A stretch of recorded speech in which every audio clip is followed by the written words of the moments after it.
اس نظریے کے مطابق آگے جو کہتا ہے کہ یہ حدیث ہے جہاں سے پتہ چلتا ہے کہ سیدہ پاک نے سوال کیوں کی، وہ حدیث سیدہ پاک سے ثابت ہے اور یہ سیدہ پاک سے آگے استدلال بھی کروا رہا ہے۔ یہ سنن ابی داؤد ہے، اس میں یہ الفاظ ہیں، یہ الفاظ جو ہیں ان کے لحاظ سے اس نے یہ دعویٰ کیا۔ تو وہ الفاظ حضرت عائشہ صدیقہ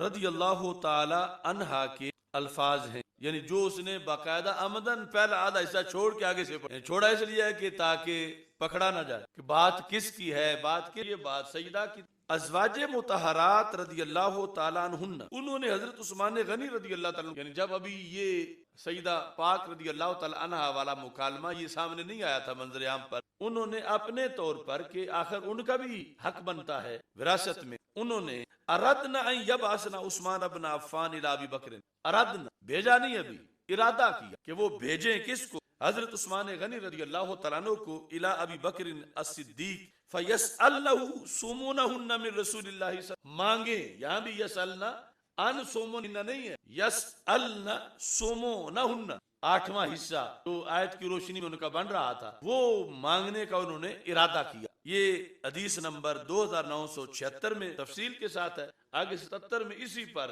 اگلے الفاظ ہیں۔ فقالت لہن عائشہ، تو حضرت عائشہ صدیقہ رضی اللہ تعالی عنہا نے ابھی یہ ارادہ کر رہی تھی تو ان کو روک دیا، کیا کہہ کر، قل، تو کہتی ہیں میں نے کہا، الا تتقین اللہ، تم اللہ سے نہیں ڈرتی، الم تسمعن رسول اللہ صلی اللہ علیہ وسلم، کیا تم نے رسول پاک صلی اللہ علیہ وسلم سے یہ نہیں سنا، لا نور ما ترکنا فهو صدق، یہ کس نے کہا؟ سید عائشہ صدیقہ رضی اللہ تعالی عنہا نے۔ کن کو کہا؟ ازواج مطہرات کو کہا، جو ابھی ارادہ کر رہی تھی، سوال کویسچن کرنے کا نہیں، مانگنے کا۔ یہاں وہ الفاظ ہیں اگلے، اس جس کو سیدہ فاطمہ کے بنا کے لگا رہا، وہ الفاظ آگے کیا ہیں؟ وَإِنَّمَا هَذَا الْمَالُ لِعَالِمُ لِنَائِبَاتِهِمْ وَلِضَيْفِهِمْ فَإِذَا مُتُّ فَهُوَ إِلَى مَنْ وَلِيَ الْأَمْرَ مِنْ بَعْدِي۔ الفاظ اصل میں رسول پاک صلی اللہ علیہ وسلم کے لا نور سو کا اگلا حصہ ہے، یہاں سنن ابی داؤد کے لحاظ سے، یعنی یہاں یہ الفاظ بھی موجود ہیں، بخاری میں وہ الفاظ موجود نہیں ہیں کہ انہوں نے سیدہ عائشہ صدیقہ راویہ ہیں، یہ کہتی ہیں کہ میں نے ازواج مطہرات سے کہا کیا تم ڈرتی نہیں ہو اللہ سے؟ کیا تم نے نہیں سنا کہ سرکار فرماتے ہیں لا نور سو ما ترکنا فهو صدقہ وانما هذا المال لآل محمد لنائباتهم ولضيفهم فاذا مت فهو الى من ولي الامر من بعدی، کہ جب تک میں زندہ ہوں تو میں تمہارے خرچے کے لیے تم سے اس سے دوں گا، اور میرے بعد جو میرا ولی الامر ہوگا، نائب ہوگا، خلیفہ ہوگا، اس کی طرف ہے، وہ ان معاملات کو سنبھالے گا۔ تو یہ بات تو ام المومنین عائشہ صدیقہ اور امہات المومنین کے درمیان ہے، اور ام المومنین نے ان کو یہ رسول پاک صلی اللہ علیہ وسلم کی حدیث اس طرح سنائی ہے۔ یا سیدہ فاطمہ رضی اللہ تعالی عنہا تک ان لفظوں کے پہنچنے کی کوئی دلیل نہیں کہ انما ھذا المال والے یہ الفاظ ہیں، یہ انہوں نے کبھی روایت کیے ہوں، یہ ان کے سامنے کسی نے روایت کیے ہوں، اور اس نے ان کو ان کے سارے نظریے پر سوال کرنے کی دلیل بنایا ہوا ہے، اور پھر اتنا ذہین ہے کہ کہتا انما، ترجمہ کیا ہے؟ مگر، وانما، مگر خالص یہ مال، انما کلمہ حصر کے ساتھ، مگر خالص یہ مال، کبھی انما کا ترجمہ بھی مگر ہوا ہے، آپ سن سکتے ہیں، مگر وانما، مگر خالص یہ مال، انما کلمہ حصر کے ساتھ، مگر خالص یہ مال، یہ الفاظ اس کے، انما کہتا کلمہ حصر ہے، مطلب کیا ہے؟ مگر، اور ھذا المال، یہ ھذا المال تو اسی کو پیچھے کہا جا رہا ہے جو فدق وغیرہ جو ہے اور مات رکھنا کے اندر جو ذکر ہے۔ تو بہرحال یہ اس نے کوشش کی، اور یہ میرا چیلنج ہے کہ وہ پورے ذخیرہ حدیث سے یہ لفظ سیدہ پاک سے مروی دکھائے، تب انہوں نے استدلال کیا جب ان کے پاس یہ لفظ تھے بحثیت، یا ان کے سامنے کسی نے بیان کی ہوں یہ الفاظ، اور سامنے انہوں نے یہ بھی سنا، ان کے لحاظ سے جو روایت میں ہے وہ پہلے الفاظ ہیں لا نور ما ترکنا فهو صدقہ یا نحن الانبیاء لا نرث ولا نور، تو یہ یعنی خود ایک چیز گھڑ کے اس کے لیے آگے یہ کتنا اس کو دھکے کھانے پڑ رہے ہیں، کبھی کہیں جا کے حذف مانتا ہے، کبھی کہیں جا کے 4-5 جملے سمیٹتا ہے، اور پھر جا کے آگے ایک نیا رستہ بنانا چاہتا ہے۔ یہاں میں نے تھوڑا سا ادھر بھی اپنے ناظرین، سامعین، قارئین سب کو متوجہ کرنا چاہتا ہوں کہ ہمارے جو عربی سے فارسی میں جب اس بات کو بیان کیا گیا تو انہوں نے تسألو کا معنی کیا کیا، یعنی شیخ عبدالحق محدث دہلوی رحمۃ اللہ علیہ اشیاۃ اللمعات میں انہوں نے جب اس کا ترجمہ کی اسی حدیث کا تو انہوں نے کیا یہ ان والا ترجمہ کر رہا ہے؟ ہم اس رستے پہ ہیں، پوری امت کا وہی رستہ ہے، اور اس نے اپنا جو ہے وہ علیحدہ بنایا ہوا ہے۔ اب یہ دیکھیں اشیاۃ اللمعات میں سے میں بطور مثال، ویسے تو کئی جگہ وہ آیا ہے، یہ ترجمہ دکھاتا ہوں۔ اس کے 5-6 منٹ کے کلپ کے اتنا وقت درکار ہے تو پورے اس کے کتنا چاہیے۔ یہ صفحہ نمبر 450 ہے، اشیاۃ اللمعات، جلد نمبر 3۔ ان فاطمہ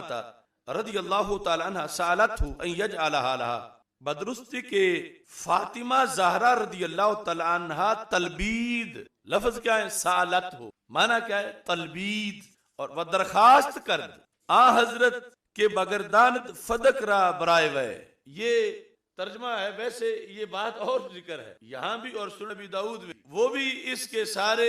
یہ جو خیالی محل ہے اس کو گراتی ہیں۔ یہ میں نے تو صرف سالت کا ترجمہ ثابت کر یہ لفظ پڑھے کہ ترجمہ انہوں نے کیا کیا؟ تلبید۔ ویسے یہ ہے کہ یہ ابی داؤد اور یہ مشکات شریف، اس میں یہ حدیث موجود ہے۔ یہ جو آپشن بناتا ہے نا کہ وہ پوچھنا چاہتی کہ پالیسی کیا ہوگی، وہ گنجائش ہی نہیں بچی، کیونکہ یہ جو حدیث ہے سنن ابی داؤد میں 2972، اور وہ جو مشکات شریف میں ہے اس میں یہ ہے کہ ان رسول اللہ صلی اللہ علیہ وسلم کانت لہو فدق، آپ کا فدق تھا، فکان ينفق منها ويعود منها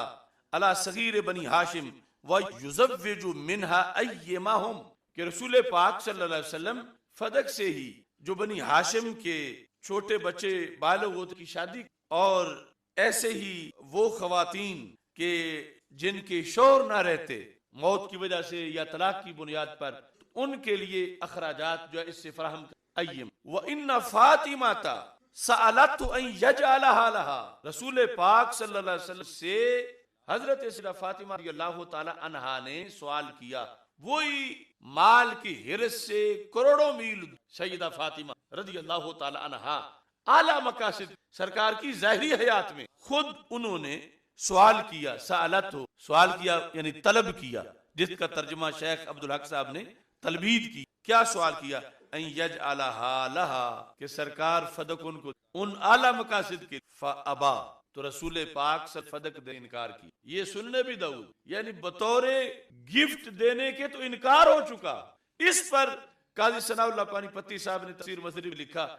جب سرکار نے نہ دیا تو ابو بکر صدیق کے نہ دینے پر کیوں یہ لوگ ہنگامہ کھڑا کیا؟ سرکار نے جب ان سے مانگا گیا، رسول پاک صلی اللہ علیہ وسلم سے جب سیدہ پاک رضی اللہ تعالیٰ عنہ نے خود مانگا اس حدیث کے مطابق، یہ جو 2972 ہے سنن ابی داؤد میں، اور ادھر مشکات شریف، اس میں لفظ کیا ہے؟ فابا، سرکار نے انکار کر دیا کہ میں بطور گفٹ، بطور تحفہ نہیں۔ فکانت کذالک فی حیات رسول اللہ صلی اللہ علیہ وسلم حتی مضال سبیلہ، سرکار کی آخری سانس تک یہ صورتحال تھی۔ رسول پاک صلی اللہ علیہ وسلم نے ملک میں کسی کے نہیں۔ فلما ان ولی ابو بکر عامل فیہا بما عامل النبی، جب سیدنا صدیق اکبر رضی اللہ تعالیٰ عنہ والی بات تو آپ نے فرمایا وہی کرو سرکار نے۔ یعنی دیکھو اس لحاظ سے یہ معاملہ کلیئر کتنا ہے کہ جب سرکار سے مانگا گیا اور سرکار نے نہیں دیا تو پھر حضرت ابو بکر صدیق رضی اللہ تعالیٰ عنہ پر کیوں اعتراض کیا جا رہا ہے؟ انہیں کیوں نہیں دیا؟ انہیں دے دینا چاہیے تھا۔ اب یہاں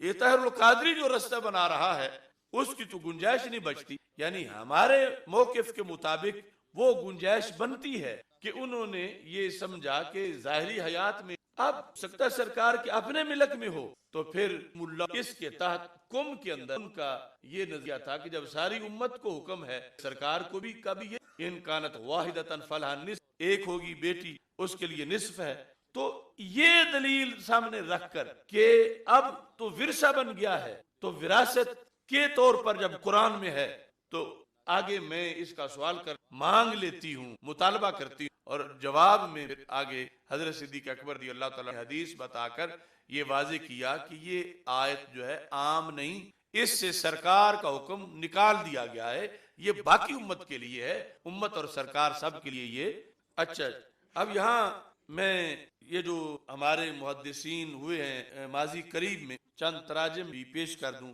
مثلا محمود احمد رضوی صاحب ہیں، ان کی ذوالباری ہے، ذوالباری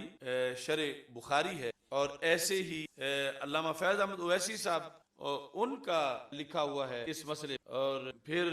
شورۂ آفاق کتاب، ایسے طاہر القادری، پیر کرم شاہ ازہری کا بھی تو معنی لینا چاہیے۔ تو یہ سارے لوگ تو کیا کرتے، ذوالباری اس کے اندر وکانت فاطمہ تو تسأل ابا بکر نصیبہا، یہ سید صاحب ہیں فیوض الباری پانچویں علامہ محمودی صاحب کی، تو ترجمہ کیا کرتے ہیں اس میں، کہتے ہیں کہ حضرت عائشہ رضی اللہ تعالیٰ عنہ نے کہا کہ سیدہ فاطمہ رضی اللہ تعالیٰ عنہ نے نبی کریم صلی اللہ علیہ وسلم کے خیبر اور فتح اور مدینہ کے صدقے کی وراثت کا مطالبہ حضرت ابوبکر صدیق سے کیا تھا، سوال نہیں، مطالبہ، وراثت کا مطالبہ، یعنی کتنا فرق ہے، پوری امت ایک طرف اور حضرت قبلہ صاحب بقلم خود شیخ الاسلام۔ اب یہ ساتھ انہوں نے اس میں صفحہ نمبر 735، تو حضرت فاطمہ رضی اللہ تعالی عنہ نے میراث کا مطالبہ کیوں، میراث کا مطالبہ، تو اس کو جواب ہے کہ حضرت سیدہ فاطمہ نے اس آیت کے نظر کیا تھا وَإِن كَانَتْ وَاحِدَةٌ فَلَهَا النِّصْفُ، اگر بیٹی ایک ہو تو اس کے لیے ترکہ کا نصف۔ تو اس کا جواب یہ ہے کہ حضرت فاطمہ طیبہ طاہرہ رضی اللہ تعالیٰ عنہ نے یہ حدیث نہ سنی، اور ان کو یہ معلوم نہ تھا کہ کسی کو اپنے ترکہ کا وارث نہ بنانا یہ حضور نبی پاک صلی اللہ علیہ وسلم وصیت ہے۔ یہ جواب محمود احمد رضوی صاحب نے آگے نفس مسئلہ کے لحاظ سے دیا، اور یہ بہرحال سوال کرنے والا مطلب نہیں تھا، ابھی ہم اس پہ ہی جا رہے ہیں، مطالبہ کیا، یہ بار بار اس کا۔ ایسے ہی یہ ضیاء النبی ہے جلد نمبر 4، اس کے اندر ان عائشہ رضی اللہ تعالی عنہ ان فاطمہ رضی اللہ تعالی عنہ ارسلت الی ابی بکر تسألہ میراثا، تسألہ ترجمہ دیکھ، یعنی حضرت عائشہ رضی اللہ تعالی عنہ فرماتی ہیں کہ حضرت سیدہ فاطمہ رضی اللہ تعالی عنہ نے حضرت ابوبکر رضی اللہ تعالیٰ عنہ کے پاس آدمی بھیجا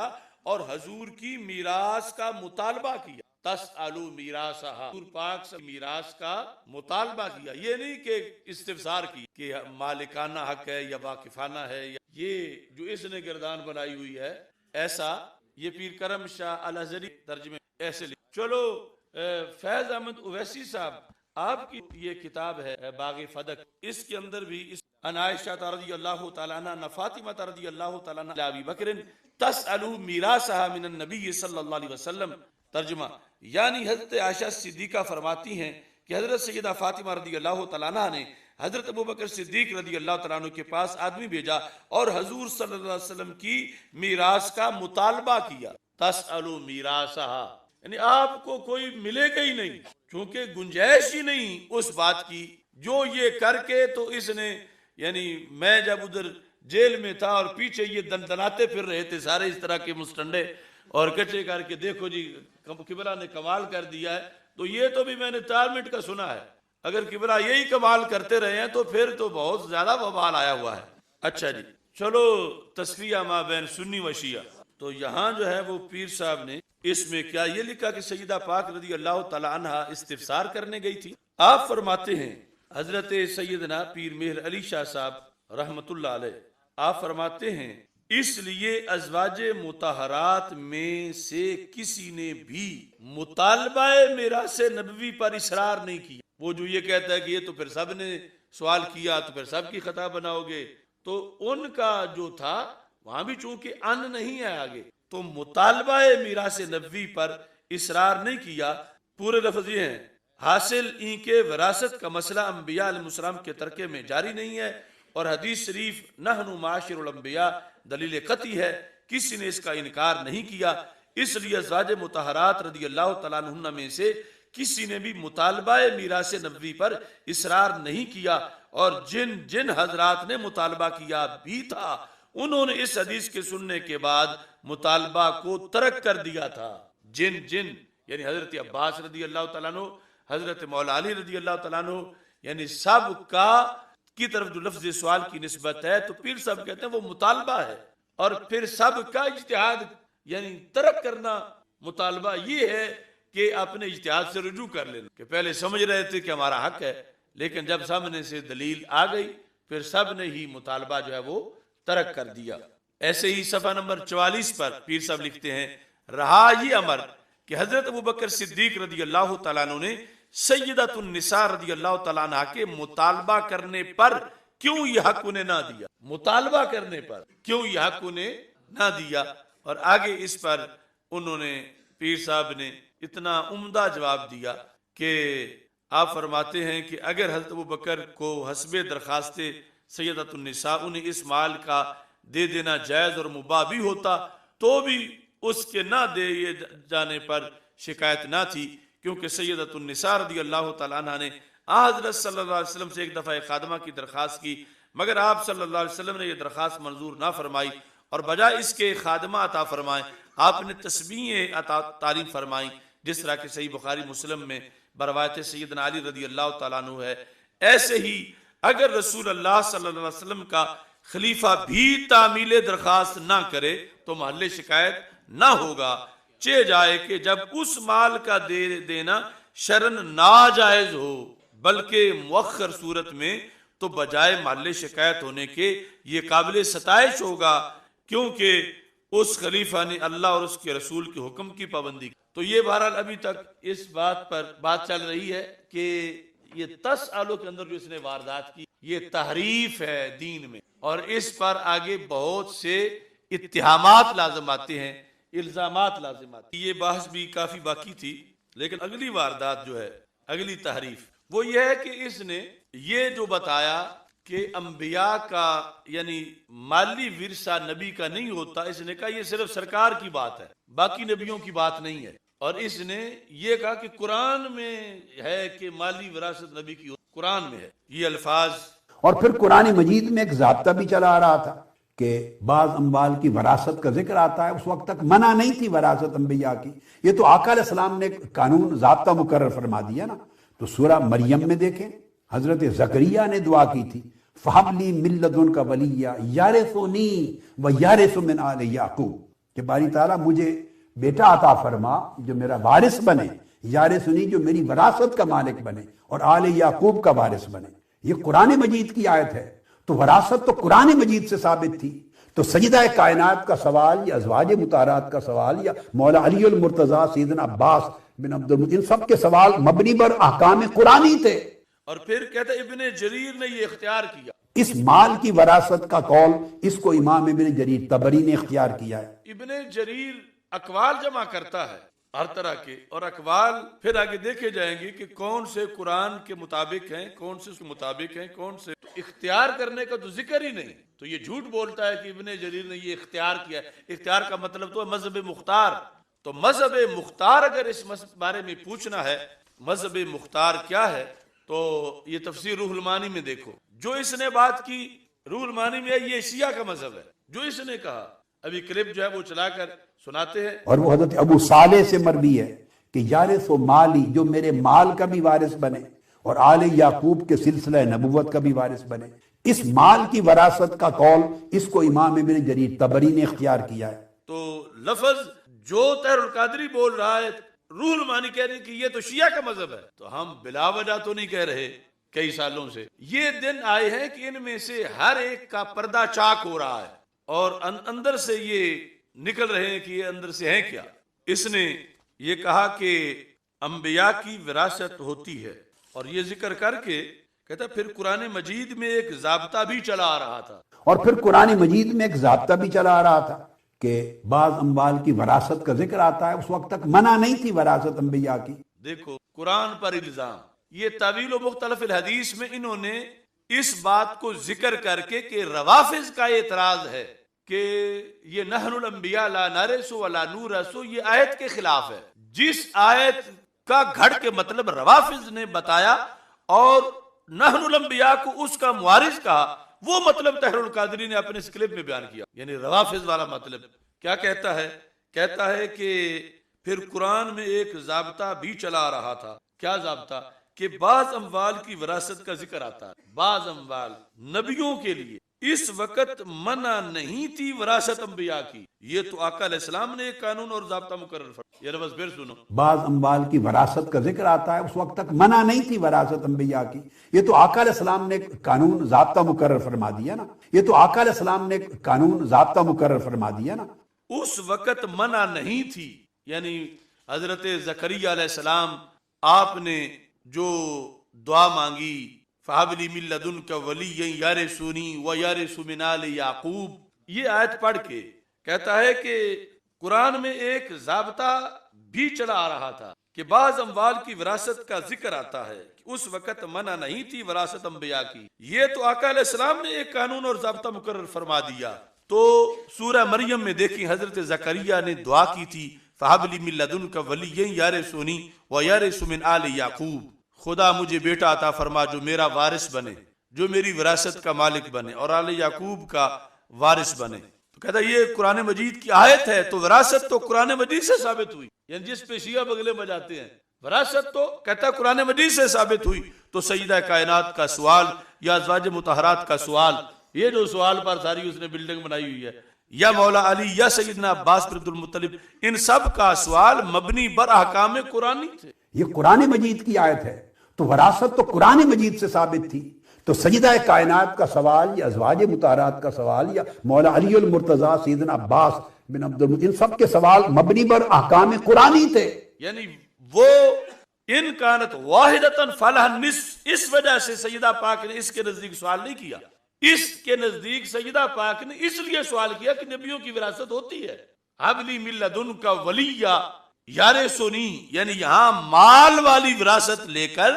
سیدہ پاک پہ الزام لگا رہا ہے کہ سیدہ پاک کا یہ نظریہ تھا کہ نبیوں کی مال والی وراثت ہوتی ہے۔ اس آیت کی روشنی میں کہ حضرت زکریا مانگ رہے تھے رب کو میرے مال کا بعد میں وارث بنے، مجھے کوئی بیٹا دے، تو اس پر انہوں نے یہ سوال کیا۔ اب میں تفصیلی بحث کا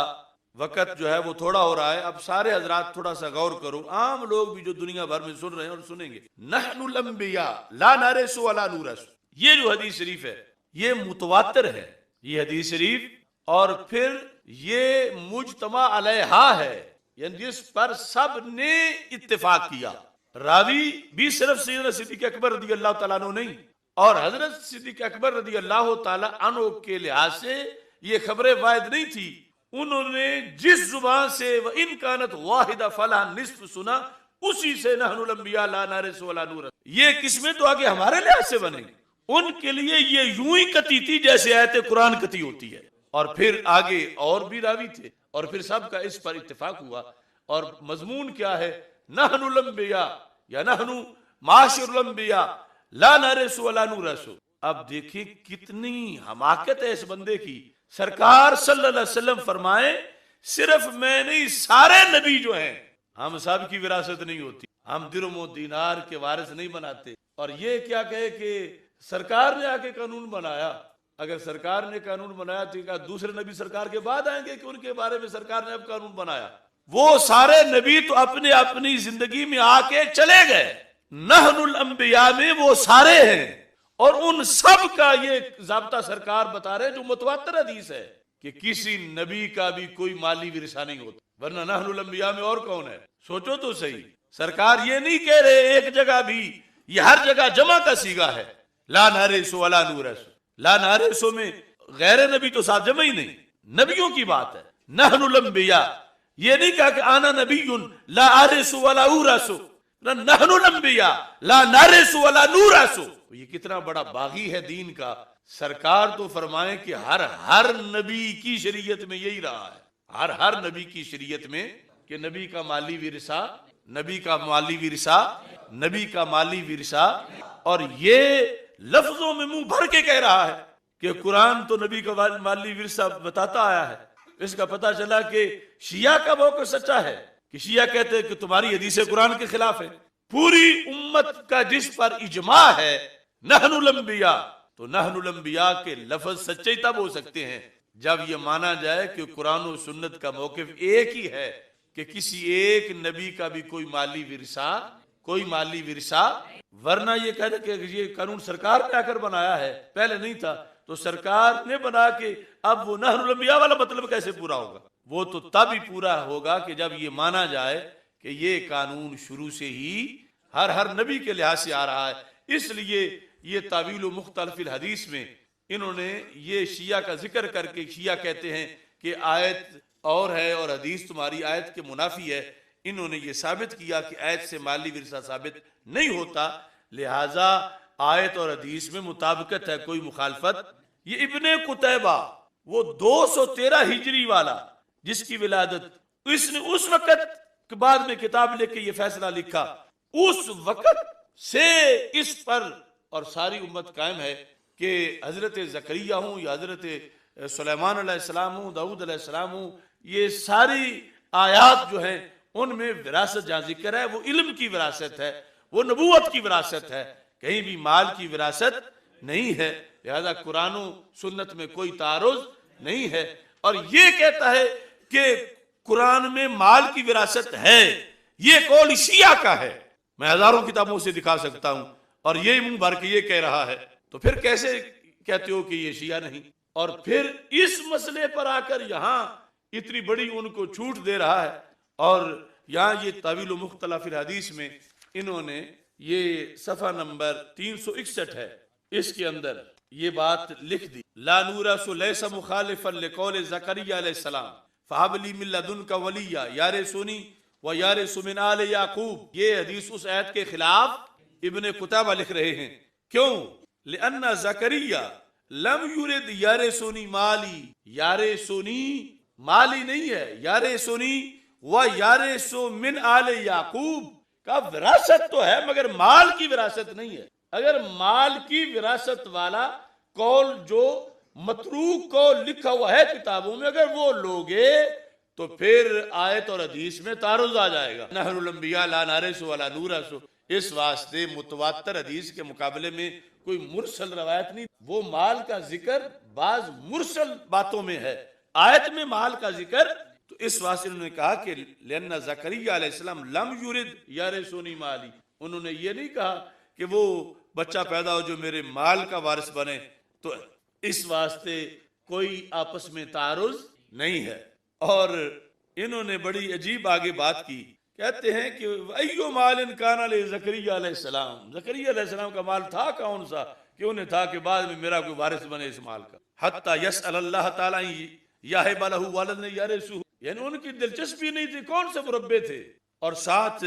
لقد جل ھذا المال اذن، کہتے ہیں پھر تو مال کی بڑی شان ہوئی کہ نبی مال چاہ رہا ہے تو پھر تو اب باقی کو بھی مال کے لیے بیٹے مانگنے چاہیے۔ کہتے ہیں لقد جل ھذا المال اذن، پھر تو اس مال کی بڑی شان ہوئی کہ اللہ کا ایک نبی اس کو یہ ہے کہ میرا مال کہیں ضائع نہ ہو جائے، میرا کوئی بیٹا ہو جو میرا مال جو ہے، تو پھر تو مال تو بڑی چیز ہوا۔ وعظم عنده قدره ونافس علیہ منافسات ابناء الدنیا الذین لہا یعملون، یہ تو دنیا کے بیٹے ہوتے ہیں جو مال کے لیے جیتے ہیں، مال کے لیے مرتے، انہیں ہوتا ہے کہ ہمارے بعد کوئی ہمارا بیٹا ہو جو یہ مال والی وراثت، یہ تو ان کے شایع نشان ہی نہیں۔ یہ ادھر فارغ ہو ہی رہے تھے تو پھر پیر علی شاہ صاحب نے یہ مسئلہ پکڑ لیا، آپ نے وہ کمال لکھا اس پر، کاش کہ طاہر القادری اتر جائے تیرے دل میں یہ کھری بات۔ آپ نے لکھا ایسا ہی، توجہ کرنا، میں گولڈ روی حضرات کو بھی کہنا چاہتا ہوں، ایسا ہی آیت یارثنی و یارث من آل یعقوب میں ارث مالی مراد نہیں، جو طاہر القادری بنا رہا ہے ارث مالی، یہ کہتے ہیں مراد یہ ہے باغی اسلاف کا۔ اور پھر قرآن مجید میں ایک ضابطہ بھی چلا آ رہا تھا کہ بعض اموال کی وراثت کا ذکر آتا ہے، اس وقت تک منع نہیں تھی وراثت انبیاء کی، یہ تو آقا علیہ السلام نے قانون ضابطہ مقرر فرما دیا نا۔ تو سورہ مریم میں دیکھیں حضرت زکریا نے دعا کی تھی، فَهَبْ لِي مِن لَّدُنْكَ وَلِيًّا يَرِثُنِي وَيَرِثُ مِنْ آلِ یعقوب، کہ باری تعالیٰ مجھے بیٹا عطا فرما جو میرا وارث بنے، یارثنی جو میری وراثت کا مالک بنے اور آل یعقوب کا وارث بنے۔ پیر میر علی شاہ صاحب ساری امت ابن قتیبہ تک کہتے ہیں کہ یہ ارث مالی مراد، وراثت مالی مراد بالفرض اگر زکریا علیہ السلام کا وارث مالی ان کا بیٹا ہی مانا جائے، پھر بھی اس بیٹے کا دیگر ساری آل یعقوب کا وارث مالی ہونا کیا معنی رکھتا ہے کہ آل یعقوب کے وارث بنے ان کے بیٹے، یہ ان کا بیٹا آل یعقوب کا کیسے وارث بنے؟ اگر مال کا وارث بطور فرض بنانا ہے تو پھر ان کا بیٹا تو ان کے مال کا وارث بنے گا، اور آل یعقوب اور وہ دو درمیان میں 2000 سال کا وقفہ ہے، اور پھر وہ وراثت ان کی ہے۔ تو آپ لکھتے ہیں تو بالفرض اگر زکریا علیہ السلام کا وارث مالی ان کا بیٹا ہی مانا جائے، پھر بھی اس بیٹے کا دیگر ساری آل یعقوب کا وارث مالی ہونا کیا معنی رکھتا ہے؟ آل یعقوب کے وارث مالی ان کے بیٹے ہوں، نہ زکریا علیہ السلام کا بیٹا۔ یارثنی وَيَرِثُ مِنْ آلِ یعقوب، اگر وارث مالی لینا ہے تو پھر ان کا جو وارث مالی ہے وہ ان کا ہوگا، آل یعقوب کا یہ بیٹا کیسے وارث بنے گا؟ آل یعقوب کے وارث بنے آل یعقوب کے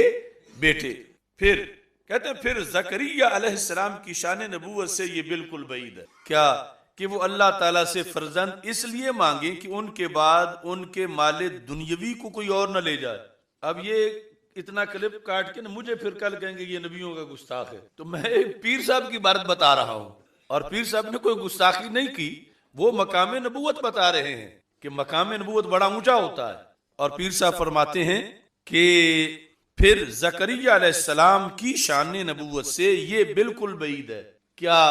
کہ مالی وراثت کے لیے بیٹا مانگنا، یہ بالکل بعید ہے کہ وہ اللہ تعالیٰ سے فرزند اس لیے مانگیں کہ ان کے بعد ان کے مال دنیاوی کو کوئی اور نہ لے جائے۔ ساتھ ہی اس کے علاوہ زکریا علیہ السلام مالی طور پر معمولی حیثیت کے مالک تھے، یہ بھی پیر صاحب کے لفظ ہے، کیونکہ مالی طور پر، دینی روحانی طور پر تو بہت بڑی حیثیت ہے، اللہ کے نبی کی حیثیت کا کون ہم پلہ ہو سکتا ہے، لیکن مربع کتنے تھے، پلاٹ کتنے تھے، بینک بیلنس کیا تھا، تو کہتے ہیں کہ یعنی اس معنی کے رد کے لیے کہ جب سونے چاندی کے پہاڑ ہوں اور یہ کہ کوئی بیٹا کوئی نہیں بیٹا ہوتا تو وہ وارث بن جاتا، تو ایک تو کہا کہ یہ نبوت کی شان کے لائق نہیں، یہ سوچ نہ ان کی تھی۔ اس کے علاوہ زکریا علیہ السلام مالی طور پر معمولی حیثیت کے مالک تھے، تاریخ ان کو نجار بتاتی ہے، یعنی پیشہ ان کا نجار، اور ان کے پاس اتنا مال نہ تھا کہ اس کے لیے بالخصوص اللہ تعالیٰ سے وارث کی التجا کی جاتی۔ اور پھر جو بیٹا پیدا ہوا اور ان کے بیٹے یحییٰ علیہ السلام تو زاہد اور تارک الدنیا تھے، تو لہذا انہوں نے وہ طاہر القادری جو یہاں مالی وراثت قرآن سے میں آ رہی تھی، کتنا یہ بندہ جسارت کرنے والا ہے کہ قرآن جس کا رد کرنا چاہتا ہے یہ قرآن کے کھاتے میں ڈال رہا، اور پھر سیدہ پاک کے کھاتے میں ڈال رہا ہے کہ چونکہ نبیوں کی مالی وراثت قرآن میں آ رہی تھی تو اس لیے سیدہ پاک نے بھی جو ہے وہ سوال کر دیا، کیا سوال ہی اس کے بقول، سیدہ پاک نے اس کا سوال کر دیا۔ تو یہ ایک ہی غلطی میں کتنے غلطان کر رہا ہے یہ۔ اب یہاں پر ذرا محمود رضوی صاحب کو بھی ایک بار آنے دو، یہ باغ فدق، اللہ